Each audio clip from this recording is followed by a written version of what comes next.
Good morning girls. मैंने कल आपको चेन रूल करवाया था लास्ट लेक्चर में। आज हम नेक्स्ट एक्सरसाइज करेंगे, एक्सरसाइज 5.2।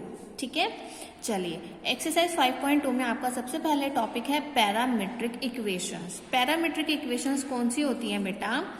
देखो, हमने अभी तक क्या पढ़ा है कि हमारे पास y एक फंक्शन है x का। आपने फर्स्ट एक्सरसाइज में ये पढ़ा था कि y हमारे पास एक फंक्शन है x का। इसका मतलब क्या हुआ कि हमारे पास x एक फंक्शन हो गया, ठीक है ना। तो अब हम क्या कर रहे हैं, इसको और कन्वीनियंट बनाने के लिए कि हम इसको और इजीली बहुत कन्वीनियंट वे में हम इसको सॉल्व कर सके डेरिवेटिव के लिए, तो हम पैरामीट्रिक इक्वेशन का यूज करते हैं। ठीक है, तो इस पैरामीट्रिक इक्वेशन में बेसिकली हमारे पास क्या होता है, हमारे पास एक x होता है, ठीक है। x किसका फंक्शन है? t का। y किसका फंक्शन है? g ऑफ t का। यहाँ पे आपके पास दो वेरिएबल्स हैं, एक x है, x किसका फंक्शन है? t का, y g ऑफ t का। ठीक है ना। तो इस पूरे को मैंने इक्वेशन नंबर 1 लिया है कि जो x है वो किसके इक्वल है? हमारा f ऑफ t के। और अगर y आपका किसके इक्वल है? g ऑफ t के। तो जो आपकी वाली इक्वेशन है उसको हम क्या बोलते हैं? Parametric equation. ठीक है, तो ये आपकी पैरामीट्रिक इक्वेशन है किसके लिए? x के लिए और y के लिए।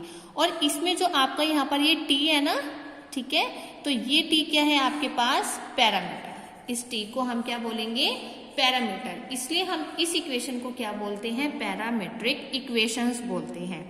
ठीक है, चलिए अब जब हम पैरामीट्रिक इक्वेशन हमें गिवन होगी तब हम डेरिवेटिव का फॉर्मूला कौन सा यूज करेंगे बेटा? अगर हमें x और y इन दोनों की फंक्शंस की वैल्यू दी होगी t के रेस्पेक्ट में, तो हम dy अपॉन dx का फॉर्मूला क्या लगाएंगे? dy अपॉन dt होल के डिवाइड में dx अपॉन dt। तो ये आपका किसका फॉर्मूला हो जाएगा? पैरामीट्रिक इक्वेशंस का। ठीक है, यानी कि इसमें आपको दो फंक्शंस गिवन होंगे x और y के लिए। ठीक है ना। चलो इसके ऊपर अब हम एक एग्जाम्पल करते हैं। मैं आपको एग्जाम्पल नंबर 1 करवा रही हूँ आपकी बुक का।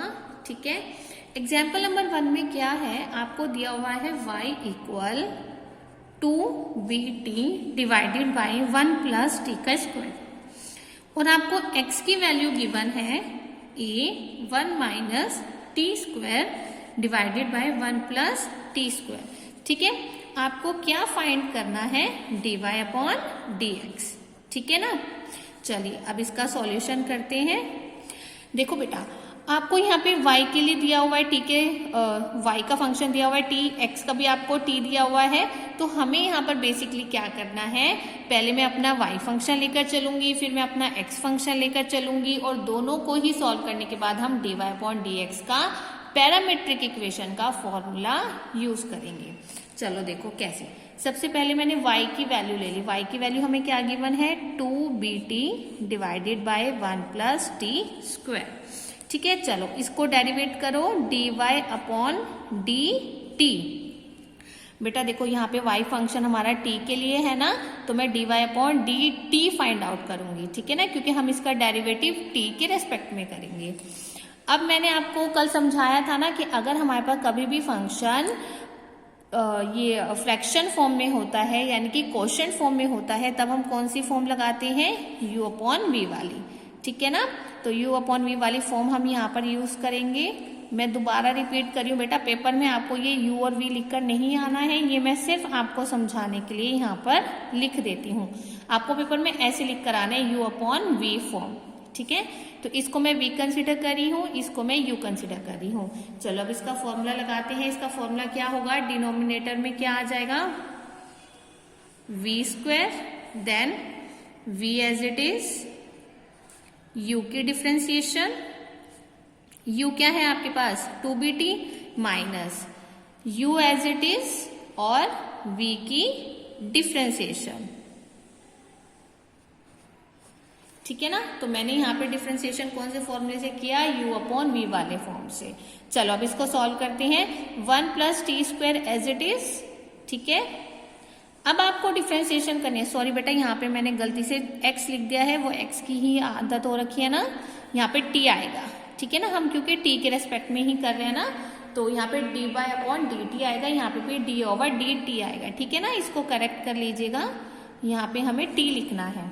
चलिए 2bt हमने इसकी डिफ्रेंसिएशन करनी है। देखो 2 कांस्टेंट है आपका, b भी कांस्टेंट है, तो कांस्टेंट वैल्यू मैंने आपको बताई थी कि कांस्टेंट वैल्यू हम एज इट इज लिख लेते हैं, क्योंकि कांस्टेंट वैल्यू की हम डिफ्रेंसिएशन नहीं करते। t की डिफ्रेंसिएशन क्या हो जाएगी 1, तो 1 लिखो ना लिखो कोई फर्क नहीं पड़ता, फिर माइनस का साइन एज इट इज, फिर 2bt एज इट इज रहेगा, ठीक है। अब हमें किसकी डिफ्रेंसिएशन करनी है 1 प्लस टी स्क्वायर की, ठीक है। जब मैं 1 की डिफ्रेंसिएशन करूंगी तो 1 की डिफ्रेंसिएशन क्या हो जाएगी 0, और जब मैं टी स्क्वायर की डिफ्रेंसिएशन करूंगी तो वो क्या हो जाएगी बेटा 2 कहाँ आ जाएगा मल्टीप्लाई में, और पावर में से एक क्या हो जाएगा माइनस, ठीक है। और डिनोमिनेटर वाली टर्म एज इट इज। चलिए अब हम इसको सॉल्व करते हैं। अब मैं 2b की मल्टीप्लाई कर रही हूँ 1 के साथ, तो जब मैं 2b की 1 से मल्टीप्लाई करूंगी तो क्या आ जाएगा 2b, प्लस जब 2b की टी स्क्वायर के साथ मल्टीप्लाई करोगे तो क्या आ जाएगा 2b टी स्क्वायर, ठीक है ना। तो हमारे पास क्या आ जाएगा 2b टी स्क्वायर माइनस, अब हम इसको सॉल्व करते हैं। देखो 2 माइनस 1 1 ही रहेगा, जब मैं 2t की 2bt से मल्टीप्लाई करूंगी तो क्या हो जाएगा 4b टी स्क्वायर, क्योंकि यहाँ पर तो 1 आ जाएगा, और t की पावर 1 t की पावर 1 कितना हो जाएगा टी स्क्वायर, और डिनोमिनेटर वाली टर्म एज इट इज, ठीक है ना। चलो अब हमें इसको सॉल्व करके क्या मिल जाएगा, मैं एक काम करती हूँ बेटा, देखो इस पूरी इक्वेशन में हमारे पास देखो 2 कॉमन है ना, देखो 2 यहाँ भी आ रहा है, यहाँ भी आ रहा है, और 2 यहाँ से भी कॉमन आ जाएगा, तो मैंने 2 कॉमन ले लिया और एक b कॉमन ले लिया। देखो b यहाँ पर भी है, b यहाँ पर भी है, और b यहाँ पर भी है, तो मैंने 2b क्या ले लिया कॉमन, ठीक है। यहाँ पे क्या बच जाएगा 1, यहाँ से अगर 2b कॉमन लेती हूँ तो मेरे पास क्या लेफ्ट रह जाएगा टी स्क्वायर माइनस, यहाँ से मैंने 2 कॉमन लिया तो यहाँ पे क्या बच गया 2, क्योंकि 4 है, b मैंने बाहर कॉमन ले लिया तो क्या बच जाएगा टी स्क्वायर। तो हमें कॉमन लेने के बाद ये वाली वैल्यू लेफ्ट हो गई, ठीक है। चलो अब हम इसको और सिंप्लीफाई नहीं करेंगे, तो मेरे पास dy/dt की वैल्यू मिल गई है, ठीक है। चलिए अब इसके बाद क्या करेंगे हम, x की वैल्यू, मुझे x क्या गिवन था क्वेश्चन में 2bt divided by 1 plus T square.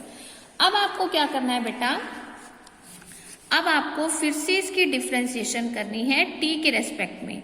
तो अब जो मुझे x फंक्शन गिवन है तो मैं उसकी डिफ्रेंसिएशन करी हूँ t के रेस्पेक्ट में dx/dt, ये दोबारा से हम u/v वाली फॉर्म से करेंगे, ठीक है।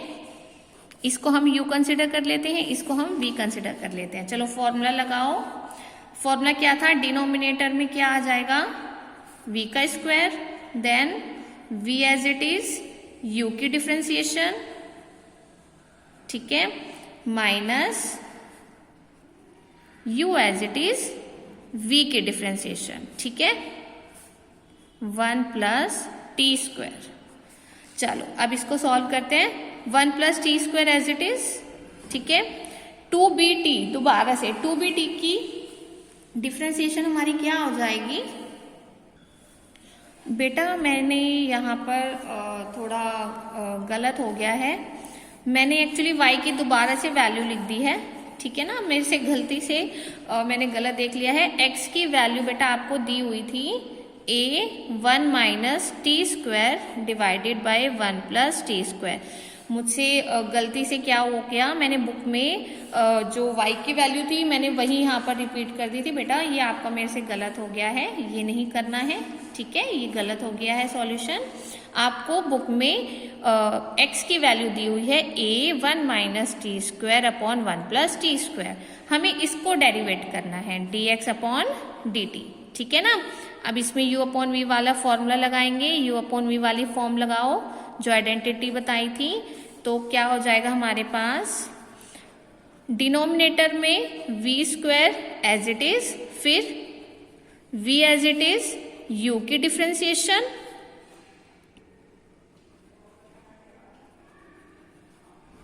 ठीक है, minus u as it is और v की डिफ्रेंसिएशन, ठीक है ना। देखो मैंने क्या फॉर्मूला लगाया, ये हमने u कंसिडर किया, ये हमने v कंसिडर किया, तो यहाँ पर क्या हो जाएगा v स्क्वायर, फिर v as it is u की differentiation minus u as it is v की डिफ्रेंसिएशन। चलो ये आपका एज इट इज रहेगा तो क्या हो जाएगा 1 प्लस टी स्क्वायर। अब हमें इसकी डिफ्रेंसिएशन करनी है, ठीक है ना।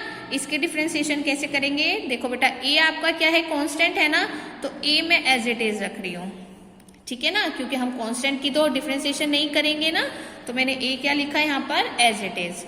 1 की डिफ्रेंसिएशन क्या होती है 0, तो हम 0 लिखे ना लिखे कोई फर्क तो नहीं पड़ता, ठीक है। फिर मुझे डिफ्रेंसिएशन किसकी करनी है, टी स्क्वायर की, लेकिन उसके साथ माइनस का भी साइन है, तो माइनस का साइन भी जरूर आएगा, तो माइनस का साइन मैंने यहाँ पर एज इट इज लिखा, और टी स्क्वायर की डिफ्रेंसिएशन करूंगी तो मेरे पास क्या आ जाएगा 2t, क्योंकि पावर में 2 माइनस 1 करोगे तो वो तो 1 ही रहता है, तो मैंने यहाँ पर इसको डायरेक्ट लिख लिया, ठीक है ना। चलो अब हमें किसकी डिफ्रेंसिएशन करनी है 1 प्लस टी स्क्वायर की, तो 1 की क्या हो जाएगी 0, टी स्क्वायर की क्या हो जाएगी 2t, तो ये मैं डायरेक्ट लिख रही हूँ, क्योंकि देखो मैंने इसकी डिफ्रेंसिएशन बहुत बार करा दी है ना बेटा, तो टी स्क्वायर की डिफ्रेंसिएशन क्या हो जाएगी 2t, और डिनोमिनेटर वाली टर्म एज इट इज, ठीक है। चलो अब इसको आगे सॉल्व करते हैं, तो आगे सॉल्व करके हमारे पास क्या हो जाएगा, आपको पहले इसकी 1 से मल्टीप्लाई करनी है, जब माइनस 2t और इस a की भी, जब मैं इन तीनों की मल्टीप्लाई 1 से करूंगी तो मेरे पास क्या आ जाएगा माइनस के 2at। दोबारा देखो मैंने इस तीनों टर्म्स की 1 के साथ क्या की है बेटा मल्टीप्लाई की है, तो जब मैं इन तीनों की 1 से मल्टीप्लाई करूंगी तो मुझे क्या मिल जाएगा माइनस 2at, और जब इन तीनों की टी स्क्वायर के साथ मल्टीप्लाई करूंगी तो क्या आएगा माइनस में 2at का स्क्वायर, क्योंकि सॉरी क्यूब, ठीक है ना, क्योंकि t इंटू टी स्क्वायर करेंगे तो क्या हो जाएगा t क्यूब माइनस, अब हमने 2a की 1 के साथ मल्टीप्लाई करनी है और a की भी हमने 1 के साथ मल्टीप्लाई करनी है, तो ये क्या हो जाएगा 2at, ठीक है। फिर यहाँ पे भी माइनस का साइन है, यहाँ पे भी माइनस का साइन है, तो माइनस माइनस प्लस, फिर दोबारा से 2t की अब इसके साथ मल्टीप्लाई करो, a की इसके साथ मल्टीप्लाई करो, तो क्या हो जाएगा 2at क्यूब, ठीक है, और डिनोमिनेटर एज इट इज। दोबारा देखो बेटा ये स्टेप में मैंने कैसे किया, देखो a और माइनस 2t ये दोनों मल्टीप्लाई में थे ना, तो मैंने तीनों ही टर्म की पहले 1 के साथ मल्टीप्लाई की और फिर मैंने टी स्क्वायर के साथ मल्टीप्लाई की, तो मुझे ये दोनों वैल्यूज मिल जाएंगी। उसके बाद देखो यहाँ पर a भी एज इट इज लिखा हुआ है और 2t भी, तो 2t और a की मैंने पहले 1 के साथ मल्टीप्लाई की, फिर a और 2t की मैंने टी स्क्वायर के साथ मल्टीप्लाई की, ठीक है ना, वो सॉल्व करके हमें ये इक्वेशन मिल गई। अब देखो ये वाली टर्म और ये वाली टर्म सेम है ना, ये प्लस में है और ये माइनस में है, तो ये दोनों क्या हो जाएंगे कैंसिल हो जाएंगे, तो मेरे पास ये वाली वैल्यू बच गई, ठीक है। तो हमारे पास इसको सॉल्व करके क्या आ जाएगा माइनस माइनस प्लस, तो ये कितना हो जाएगा 4at, ठीक है, और डिनोमिनेटर वाली term as it is. Clear है बेटा। चलो अब मैंने क्या किया dy अपॉन dt भी सॉल्व कर लिया और dx अपॉन dt भी सॉल्व कर लिया। ये हमारे पास क्या था पैरामीट्रिक इक्वेशन थी, तो अब मैं क्या करूंगी लास्ट में पैरामीट्रिक इक्वेशन का फॉर्मूला लिखूंगी, जो अभी मैंने आपको स्टार्टिंग में समझाया था ना, अब मैं वही फॉर्मूला दोबारा से लिख रही हूँ। ये आपका किसका फॉर्मूला होता है बेटा पैरामीट्रिक इक्वेशन का, ठीक है। देखो dy अपॉन dt की वैल्यू आपने अभी निकाली है ना, देखो मैं दिखाती हूँ dy अपॉन dt की वैल्यू भी मैंने ये वाली निकाली है ना, तो मैं इसकी ये वाली वैल्यू अपनी इक्वेशन में पुट कर रही हूँ। तो यहाँ पे पुट करोगे तो आपके पास क्या आएगा 2b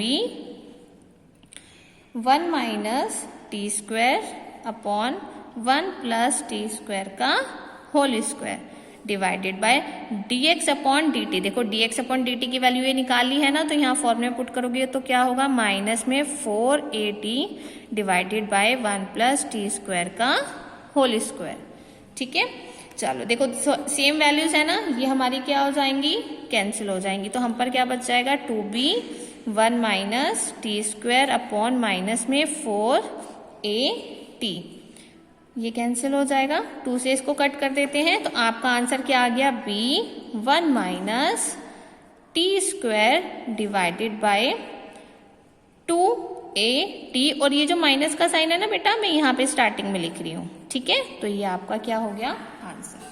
तो आपको बेसिकली पैरामीट्रिक इक्वेशन के क्वेश्चंस में क्या करना है, आपको एक y की वैल्यू गिवन होगी, आपको एक x की वैल्यू गिवन होगी, दोनों को अलग अलग डिफरेंशिएट करना है और लास्ट में आपको इस पैरामीट्रिक इक्वेशन के फॉर्मूले में दोनों की वैल्यूज पुट करनी है और लास्ट में आपको वैल्यू फाइंड आउट करनी है।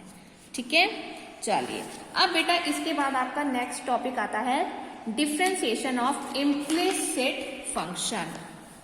ठीक है, नेक्स्ट है आपका डिफरेंशिएशन ऑफ इम्प्लिसिट फंक्शन।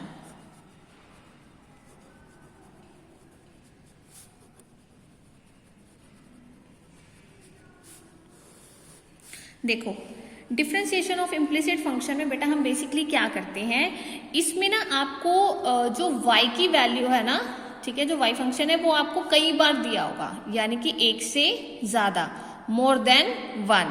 तो जब भी हमें y या फिर x मोर देन 1 दिया होता है तो तब हम इम्प्लिसिट फंक्शन का यूज करते हैं। ठीक है, तो बेसिकली इसका कोई फॉर्मूला नहीं होता, लेकिन इसको सॉल्व करने का मेथड होता है। तो ये मैं आपको डायरेक्टली एग्जाम्पल से समझा रही हूँ। तो इसके लिए हम एग्जाम्पल नंबर 3 करेंगे आपकी बुक का। तो देखो हमें फाइंड करना है dy upon dx when x to the power 4 plus y to the power 4 plus 4xy minus 100 equal 0। हमें क्या करना है, हमें देखो एक इक्वेशन गिवन है, ये आपकी एक इक्वेशन है ना, तो हमें एक इक्वेशन गिवन है और इस इक्वेशन की हेल्प से हमें dy अपॉन dx की वैल्यू फाइंड आउट करनी है। अब आप देखो यहाँ पर भी y है, यहाँ पर भी y है, यहाँ पर भी x है, यहाँ पर भी x है, यानी कि x और y हमारा 1 से ज्यादा यानी कि 1 से ज्यादा बार आ रहा है। तो ये हमारे कौन से होते हैं, इम्प्लिसिट फंक्शन। तो हम इसको बेसिकली कैसे सॉल्व करते हैं वो तरीका हमें सीखना है। चलो इसको सॉल्व करने का मेथड देखो बेटा कैसे करना है। सबसे पहले मैं इक्वेशन लिख रही हूँ। ठीक है, मैंने कुछ नहीं किया, मैंने सिर्फ जो इक्वेशन मुझे दी हुई थी मैंने उस इक्वेशन को लिख लिया। ठीक है, चलो अब मैं क्या करूंगी, इस इक्वेशन की ही डिफरेंशिएशन करूंगी। मैं यहाँ पे पहले लिख रही हूं डिफरेंशिएट बोथ द साइड्स। हम दोनों ही साइड्स में क्या करेंगे, डिफरेंशिएशन करेंगे विद रेस्पेक्ट टू x। ठीक है, देन वी गेट, जब हम पूरी इक्वेशन की डिफरेंशिएशन करेंगे बेटा हम दोनों साइड की करेंगे। ठीक है, कैसे करेंगे देखो, x की पावर 4, x की पावर 4 है, इसकी डिफरेंशिएशन हम कैसे करते हैं, x to the power n। आपको ये वाला फॉर्मूला बताया था ना, x to the power n equals to n x n minus 1। ये वाला अप्लाई करो यहाँ पे, तो क्या हो जाएगी, पावर मल्टीप्लाई में और उसी में से ही क्या करेंगे हम, एक -1 करेंगे, प्लस जो y है, y की पावर भी क्या है, 4 है, तो ये भी ऐसे ही सॉल्व होगा। 4 मल्टीप्लाई में और पावर में से एक क्या हो जाएगा, कम हो जाएगा, यानी कि 4 - 1। लेकिन यहाँ आपके पास x और y 2 वेरिएबल्स हैं। ठीक है ना, तो बेटा जब भी आपको कोई एक ऐसी इक्वेशन गिवन होगी, मैं दोबारा बात सुनो मेरी, मैं बोल रही हूँ कि जब भी हमें इक्वेशन गिवन होगी और x और y हमारे दोनों ही साथ में होंगे, तब हम क्या करते हैं, x की भी डिफरेंशिएशन कर दी, y की भी डिफरेंशिएशन कर दी। लेकिन जब जब मैं y की डिफरेंशिएशन करूंगी तब मुझे डिफरेंशिएशन करने के बाद dy अपॉन dx लिखना है। कब लिखना है, जब आप सिर्फ y की डिफरेंशिएशन करोगे।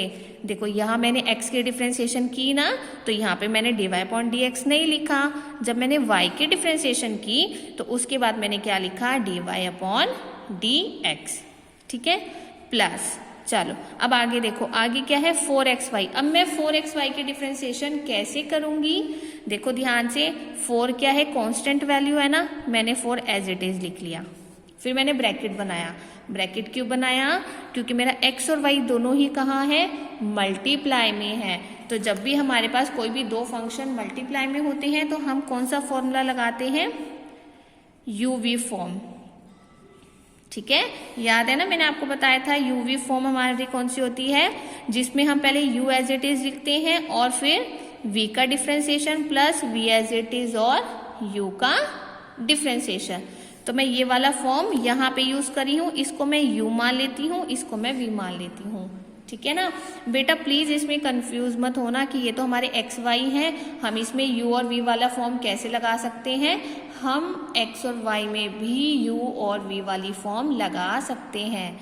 तो हमने क्या किया, 4 कांस्टेंट था तो उसको मैंने बाहर ले लिया, ब्रैकेट बनाया, और अब मैं x और y में ये वाला फॉर्मूला अप्लाई कर रही हूँ। ठीक है, चलो अप्लाई करते हैं। इसको u कंसिडर कर लो, इसको v कंसिडर कर लो।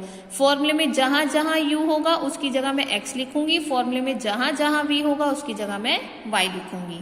चलो सबसे पहले क्या है u, तो u क्या है आपका x।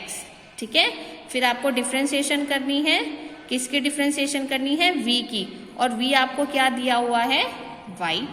ठीक है, प्लस अब v एज इट इज, हाँ, और u की डिफ्रेंसिएशन, और u आपके पास क्या है, x, तो यहाँ पे क्या आ जाएगा, x। क्लियर है, चलो फिर उसके बाद क्या है, -100। 100 क्या है, कांस्टेंट वैल्यू है, क्योंकि 100 के साथ ना कोई x है ना कोई y है, कोई वेरिएबल ही नहीं है। तो जब भी हमारे पास कांस्टेंट वैल्यू होती है तो उसकी हम डिफ्रेंसिएशन क्या लिखते हैं, 0 लिखते हैं। तो 0 लिखूं ना लिखूं कोई फर्क नहीं पड़ता, इक्वल्स टू 0, क्योंकि 0 की डिफ्रेंसिएशन तो 0 ही होगी, तो इक्वल्स टू 0 मैंने लिख दिया। ठीक है ना, तो आपके पास क्या आ गया, इक्वेशन को डिफ्रेंशिएट करके ये वाली वैल्यू आ गई। चलो अब हम इसको सॉल्व करते हैं। यहाँ पे क्या है आपके पास 4x, 4 - 1 कितना हो जाएगा, 3, प्लस अब इसको सॉल्व करो 4y, 4 - 1 कितना हो जाएगा, 3, dy/dx, साथ में हम लिखेंगे प्लस 4। ठीक है, चलो अब क्या करेंगे हम, bracket x as it is. अब मुझे y की डिफ्रेंसिएशन करनी है, y की डिफ्रेंसिएशन क्या हो जाएगी, 1।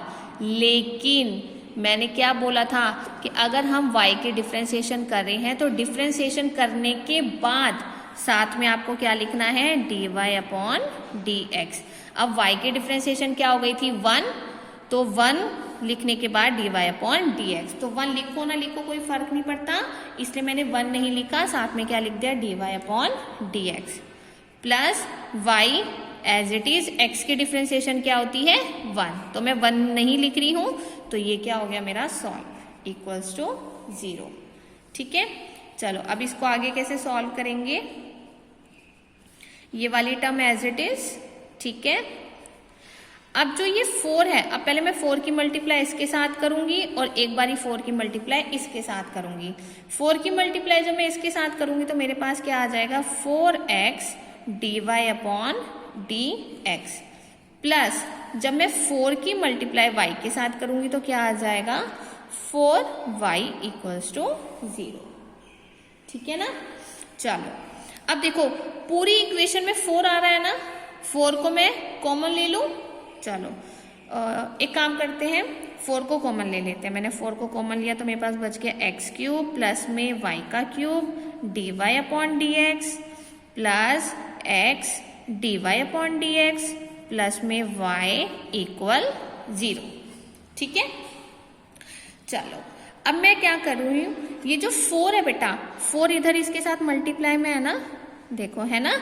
अगर मैं 4 को यहां से उठाकर इधर लेकर जाती हूँ तो इधर हमारे पास क्या आ जाएगा, डिवाइड में। तो 4 जब मेरा इधर डिवाइड में आ जाएगा तो 0 के साथ अगर मैं 4 डिवाइड करती हूँ तो क्या हो जाएगा, 0। तो हमारे पास सेम ही इक्वेशन बच जाएगी। क्लियर है, तो मैं इस वाले 4 को क्या कर रही हूँ, राइट हैंड साइड में लेकर जा रही हूँ।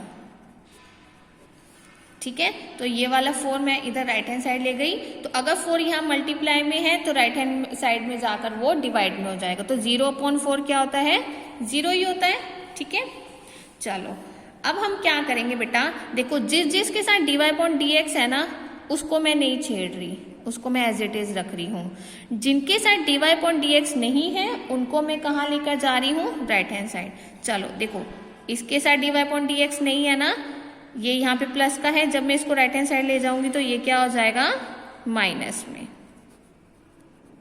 तो आपको क्या करना है, dy/dx वाले लेफ्ट हैंड साइड में रखने हैं और ये वाले राइट हैंड साइड। तो जब मैं x³ को उधर ले जाऊंगी तो ये माइनस का हो जाएगा, प्लस y को जब इधर ले आऊंगी तो ये क्या हो जाएगा, माइनस के y। ठीक है, चलो देखो दोनों में dy/dx आ रहा है ना, तो मैंने क्या किया, dy/dx कॉमन ले लिया, तो यहाँ पे क्या बच जाएगा, y³ प्लस x, और यहाँ पे क्या है, minus x³ minus y। Clear है। अब मैं यहाँ पर इसके क्या करूंगी, क्रॉस मल्टीप्लाई करके क्या होगा, dy/dx equal minus x³ minus y upon ये वाला जो ब्रैकेट है ये कहाँ आ जाएगा, इसके डिनोमिनेटर में, और ये क्या हो गया आपका आंसर। क्लियर है बेटा। चलो दोबारा देखो स्टार्टिंग से, एक बार दोबारा से रिकॉल करते हैं। मैंने आपको क्या बताया है, differentiation of implicit function. Implicit function हमारे कौन से होते हैं, जिसमें हमें कोई इक्वेशन गिवन होती है और x और y अगर एक है चाहे दो हैं, दोनों ही अगर हमारे एक से ज़्यादा बार आ रहे हैं तो तब हम इम्प्लिसिट फंक्शन का यूज़ करते हैं। तो इसमें हम बेसिकली क्या करते हैं, जो हमारी इक्वेशन होती है हमने उसको डिफरेंशिएट करना है ऑन बोथ द साइड्स। मैंने पूरी इक्वेशन को डिफरेंशिएट किया, कैसे किया, x⁴ है, इसके डिफरेंशिएशन करूंगी इस वाले फॉर्मूले से, तो क्या हो जाएगा 4x4 - 1। ऐसे ही जब मैं y की करूंगी तो क्या होगा, 4y4 - 1। लेकिन जब भी हमारे पास इम्प्लिसिट फंक्शन होगा उसकी डिफरेंशिएशन करेंगे, तो जब भी हमारे पास y की डिफरेंशिएशन होगी तो आपने पहले y की डिफरेंशिएशन करनी है, और डिफरेंशिएशन करने के बाद साथ में dy/dx भी लिखना है। तो यानी कि जब y के डिफरेंशिएशन करोगे, डिफरेंशिएशन करने के बाद आपको dy/dx भी लिखना है। प्लस 4 कांस्टेंट था तो मैंने बाहर ले लिया और ब्रैकेट लगाया। अब मेरे पास x और y दो फंक्शंस है ना, दोनों ही मल्टीप्लाई में है, और जब भी दो फंक्शंस मल्टीप्लाई में होते हैं तो हमने ये वाला फॉर्मूला पढ़ा था। ठीक है, तो मैं ये वाला फॉर्मूला x × y में लगा रही हूँ, तो इसको मैंने u कंसिडर किया है, इसको मैंने v। तो u as it is v की differentiation plus v as it is u की डिफरेंशिएशन। 100 कांस्टेंट है तो वो 0 हो जाएगा, इक्वल्स टू 0। चलो इसको सॉल्व किया, इसको सॉल्व किया। y की डिफरेंशिएशन क्या होती है, 1, तो मैं 1 लिखूं चाहे ना लिखूं कोई फर्क नहीं पड़ता, लेकिन जब भी मैं y की डिफरेंशिएशन करूंगी तो साथ में dy/dx जरूर लिखूंगी, इसलिए मैंने y की डिफरेंशिएशन की और साथ में क्या लिखा, dy/dx plus y as it is, और x की डिफरेंशिएशन क्या होती है, 1, तो यहाँ पर क्या बच जाएगा, y। ऐसी 4 किसके साथ मल्टीप्लाई करेंगे, फिर 4 किसके साथ, तो आपके पास ये इक्वेशन आ जाएगी। 4 मैंने कॉमन लिया, यहाँ पर मल्टीप्लाई में था तो राइट हैंड साइड में जाके वो डिवाइड में हो जाएगा। फिर मैंने क्या किया, लेफ्ट हैंड साइड में सारे dy/dx वाली वैल्यू रखी हैं और राइट हैंड साइड में बिना dy/dx की वैल्यूज लिखी हैं। यहाँ से मैंने क्या किया, dy/dx को कॉमन लिया और फिर क्या की, क्रॉस मल्टीप्लाई। तो क्रॉस मल्टीप्लाई करके ये वाला जो पूरा ब्रैकेट था ना, इस वाली टर्म के डिनोमिनेटर में आ जाएगा। तो ये आपकी किसकी वैल्यू हो गई, dy/dx। तो ये आपका कौन सा मेथड है, डिफरेंशिएशन ऑफ इम्प्लिसिट फंक्शन। तो बेटा आपकी सेकेंड एक्सरसाइज में सिर्फ ये 2 ही मेथड हैं। आज आपको अपनी सेकेंड एक्सरसाइज करनी है। आपकी सेकेंड एक्सरसाइज में टोटल 4 एग्जाम्पल्स हैं, तो थर्ड मैंने आपको करा दिया है, 4th एग्जाम्पल आपको ट्राई करना है, और फर्स्ट एग्जाम्पल मैंने करा दिया है, सेकंड आपको करना है। ठीक है ना, तो टोटल 4 एग्जाम्पल्स हैं, 4 में से 2 एग्जाम्पल मैं आपको करा चुकी हूँ, 2 आपको करने हैं, और बाकी जो आपकी एक्सरसाइज है बेटा वो आप लोगों को ट्राई करती हैं। और अगर किसी को एक्सरसाइज में कहीं पर कोई प्रॉब्लम आती है तो आपने मुझसे पूछना है। और जो आपकी एक्सरसाइज में बेटा 1-2 क्वेश्चंस थोड़ा मतलब मुझे लगता है टिपिकल हैं, आपसे नहीं होंगे, उनकी वीडियो मैं आपको कल भेजूंगी 5.2 के एक्सरसाइज के क्वेश्चंस की। ठीक है, ओके, थैंक यू।